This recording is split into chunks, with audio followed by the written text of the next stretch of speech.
Thank you, Mr. Speaker. Mr. Speaker, let me take this opportunity to congratulate Baba, Honorable Raila Odinga, for the good work that he did at the African Union. Mr. Speaker, I've just finished reading a book called Ikigai that talks about the Japanese secret to a long life. Mr. Speaker, one of the things that they talk about that contributes to a long life is never retiring. And Mr. Speaker, I'm never retiring. And that you never retire when you have discovered your Ikigai, which is your purpose for living. Very few people in life discover their purpose in life. One of them is Honorable Raila Odinga. And his purpose in life is service to humanity.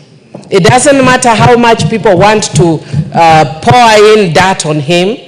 Younger generations who do not know what he has done over the years, you can never take away his Ikigai. And I would want to encourage those who are busy talking a lot of nonsense around him, find your own purpose in life and live it fully and never retire. Because when you find your purpose in life, Mr. Speaker, you are always happy regardless of circumstances. So that's why even whether he wins or loses, it doesn't matter. Mr. Speaker, there are many of us at 20 years or 30 or 40, 50 who will not be brave enough to go for such a position. Can you imagine a person who at 80 years is willing to dare out and go for such a position? Whether he wins or not does not matter. It is inspirational enough that at that age he's gone out there. But I want to also congratulate and thank His Excellency President William Ruto for the work that he has done for Honorable Raila Odinga in this regard, Mr. Speaker. Mr. Speaker, when we went there, I went very cautiously optimistic. Not because I had less faith in the capabilities of Honorable Raila Odinga, but as a person who has worked in the Pan-African region with the Pan-African Parliament and other fora, Mr. Speaker, I understand the geopolitics very well, the issues of regional blocks, language blocks, amongst other issues, Mr. Speaker. And sometimes they come into play, including prevailing circumstances in the region. They sometimes come into play. Mr. Speaker, the other issues, including the fact that Mr. Honorable Raila Odinga was a towering figure that some people may have found a bit intimidating.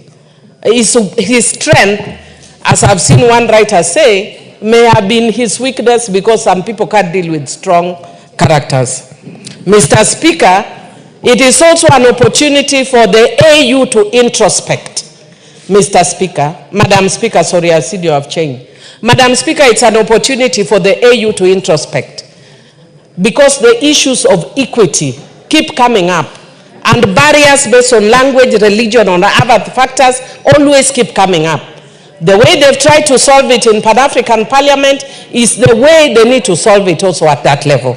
Madam Speaker, I would also want to say that I've seen a narrative that people are trying to sell, that Raila always loses. Honorable Raila was a member of Langata for many years. Yes. Madam Speaker, he even resigned his position and went for by-election and won. And he has served as Prime Minister.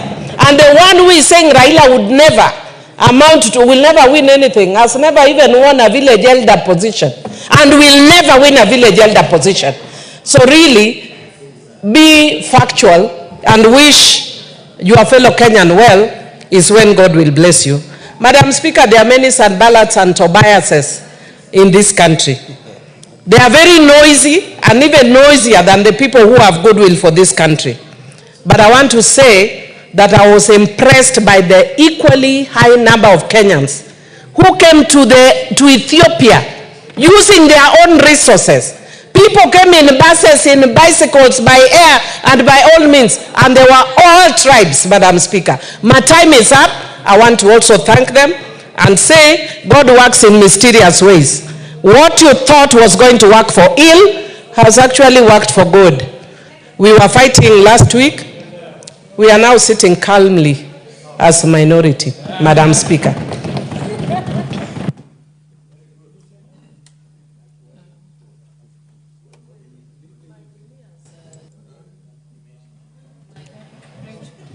The Honorable Farah Malik.